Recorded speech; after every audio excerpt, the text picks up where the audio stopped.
दीदी की अंधेर नगरी और उसकी चौपट राजा। ऐसा मैं इसलिए बोल रहा हूँ क्योंकि हाल ही के दिनों में वेस्ट बंगाल का मुर्शिदाबाद जल रहा है।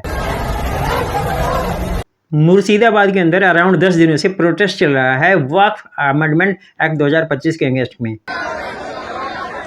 वहां पर दंगाइयों ने घरों को फूंक दिया, गाड़ियों को आग लगा दी और शॉप्स को, दुकानों को लूट लिया, लूट कर चले गए। इवन पुलिस की वैन तक को नहीं छोड़ा, पुलिस की गाड़ियां तक की फूंक दी, उसको आग लगा दी। पुलिस वालों को भी भगा रहे थे, खदेड़ रहे थे वो दंगाई। और ये सब हो रहा था वहां पर वेस्ट बंगाल के मुर्शिदाबाद में। वहां की पुलिस, ममता बनर्जी की गवर्नमेंट कुछ नहीं कर पा रही थी। वेस्ट बंगाल की सीएम ममता बनर्जी का स्टेटमेंट आया था एक, उन्होंने बोला था कि वक्फ अमेंडमेंट एक्ट 2025 को हमारे स्टेट के अंदर इन्फोर्स नहीं करेंगी। लोगों को दिल में दुख हुआ है वक्फ प्रॉपर्टी को लेके, आप भरोसा रखिए बंगाल में ऐसा कुछ नहीं होगा।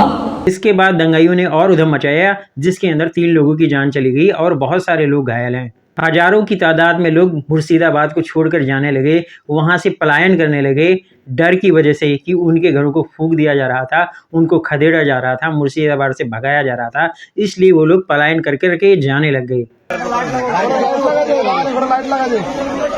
कोलकाता हाईकोर्ट एक्शन में आई और उसने सेंट्रल फोर्स को वहां पे डिप्लॉय किया और कई सारी कंपनियां, बीएसएफ की, सेंट्रल फोर्स की, सीआईएसएफ की वहां पे डिप्लॉय करी, तब जाकर के धरने प्रदर्शन को या दंगाइयों को कंट्रोल किया जा सका। बीएसएफ की इंटेलिजेंस डिपार्टमेंट ने रिसेंट इंक्वायरी की है और उसमें उनको पता चला है कि बांग्लादेश के कुछ टेररिस्ट ऑर्गेनाइजेशन के लोग उसके अंदर शामिल थे। उन्होंने दंगे फसाद को भड़काया है, उनकी वजह से यहाँ पे इतना ज़्यादा दंगा फैला। जबकि हमारे देश के प्राइम मिनिस्टर मोदी जी वहाँ के चीफ एडवाइजर यूनिस खान जी से द्विपक्षीय वार्ता के लिए बैठे हुए थे, बात भी कर रहे थे। अभी हाल ही के दिनों में ये बात है। अब सवाल ये उठता है कि वक्फ अमेंडमेंट एक्ट 2025 के अगेंस्ट में जब सुप्रीम कोर्ट के अंदर 72 के आसपास पीआईएल फाइल हुई हैं और सुप्रीम कोर्ट ने पीआईएल को एक्सेप्ट भी कर लिया है, 16 अप्रैल 2025 को उसकी सुनवाई भी होनी है, तो इतने दंगे फसाद क्यों हो रहे हैं उसके अगेंस्ट में? और कौन है इसके लिए रिस्पॉन्सिबल? कौन करा रहा है ऐसे दंगे फसाद? और वेस्ट बंगाल की गवर्नमेंट क्या कर रही है? वहाँ की जो सीएम है ममता बनर्जी जी, वो क्या कर रही हैं? वहाँ का लॉ एंड ऑर्डर क्या कर रहा है? उसे कंट्रोल क्यों नहीं कर पा रहा है? क्यों जल रहा है मुर्शिदाबाद? आज के मेरे इस वीडियो के बारे में हम इसी सारी चीज़ों के बारे में डिटेल से समझेंगे, जानेंगे। तो चलिए स्टार्ट करते हैं।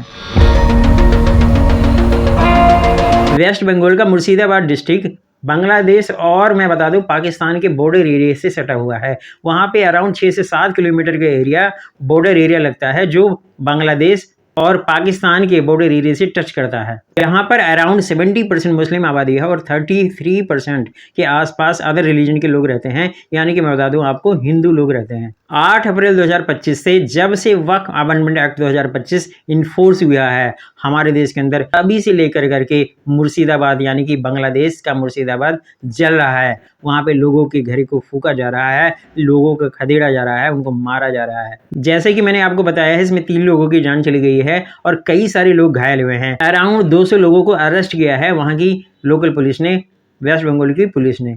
मुर्शिदाबाद के अंदर दंगे फसाद की वजह से वहाँ पे बहुत सारे लोग पलायन कर रहे हैं। वो अपने घरों को छोड़कर जाने के लिए मजबूर हो रखे हैं क्योंकि उनके घरों को लूट लिया गया है, जला दिया गया है। और इतना दहशत है कि वो लोग, बहुत सारे लोग, अराउंड हजारों की तादाद में लोग वहाँ से पलायन कर रहे हैं।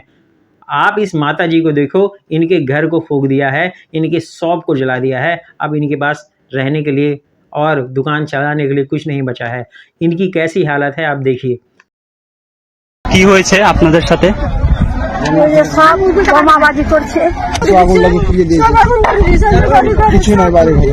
कैसे रो रहे हैं, मुझे भाषा का तो पता नहीं, बट इनके इमोशन को देख करके तो ऐसा लगता है कि इनकी बहुत सारी चीज़ें नुकसान की गई हैं, बहुत सारी चीज़ें खराब करके गई हैं, बहुत सारी चीज़ें इनके घर से लूट ली गई हैं, इनके घरों को जला दिया गया है।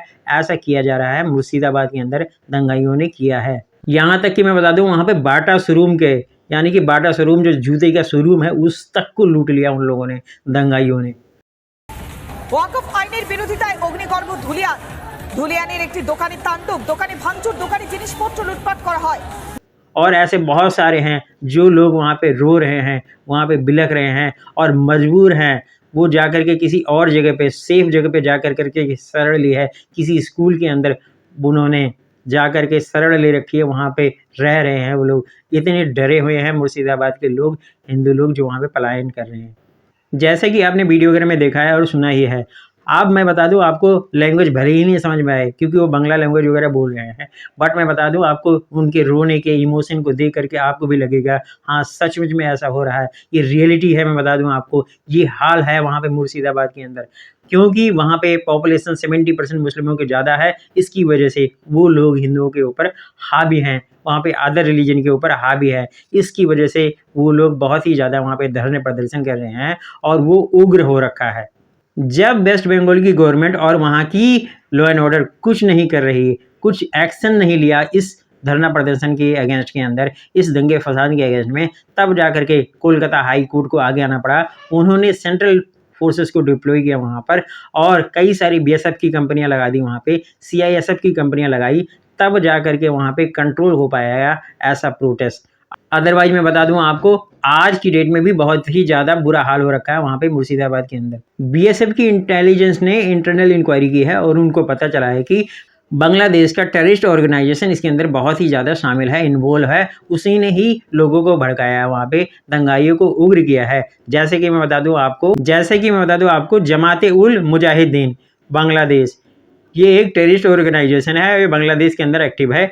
इन्होंने ही वहाँ पे वीडियो वगैरह पब्लिश कर करके लोगों को मोटिवेट वगैरह कर करके, उनको भड़का कर करके ये दंगे फसाद किए हैं, करवाए हैं। और मैं बता दूं, एबीटी असरुल्लाह बांग्ला टीम, ये भी एक टेररिस्ट ऑर्गेनाइजेशन है और बांग्लादेश में ऑपरेट है, वहाँ पे ही एक्टिव है वो। और मैं बता दूं, इनका अहम रोल था इस मुर्शिदाबाद के अंदर दंगे फसाद कराने में। ये सारे टेररिस्ट ऑर्गेनाइजेशन लगे हुए थे मुर्शिदाबाद में लोगों के, दंगाइयों के ब्रेन वॉश करने के लिए, और वो 3 महीने से एक्टिव थे वहाँ पे। स्लीपर सेल वगैरह भी एक्टिव था इन लोगों के ऑर्गेनाइजेशन का, जिन्होंने वहाँ पे लोगों के ब्रेन को वॉश किया और उनको भड़काया। वक्फ अमेंडमेंट एक्ट 2025 के अगेंस्ट में भड़काया उन्होंने, जिसकी वजह से इतना बड़ा दंगा फसाद हुआ मुर्शिदाबाद के अंदर, जहाँ पे कई सारे लोगों की जान चली गई। क्योंकि यहाँ पे 70% मुस्लिम आबादी है, इसलिए मैं बता दूं इसका अहम रोल होता है वहाँ के इलेक्शन के अंदर। उस डिस्ट्रिक्ट के, यानी कि मुर्शिदाबाद के डिस्ट्रिक्ट के अंदर जब चाहे जिसको चाहे ये जिता सकते हैं, जिसको चाहे उसको हरा सकते हैं, क्योंकि इनकी पॉपुलेशन 70% है। इसलिए मैं बता दूं आपको, ममता गवर्नमेंट ने वहाँ पर कुछ भी नहीं किया, कोई एक्शन नहीं लिया। अदरवाइज ममता गवर्नमेंट वहाँ पे सीएम है, उनके लॉ एंड ऑर्डर उन्हीं के हाथ में है, वो इस दंगे फसाद को रोक सकती थी।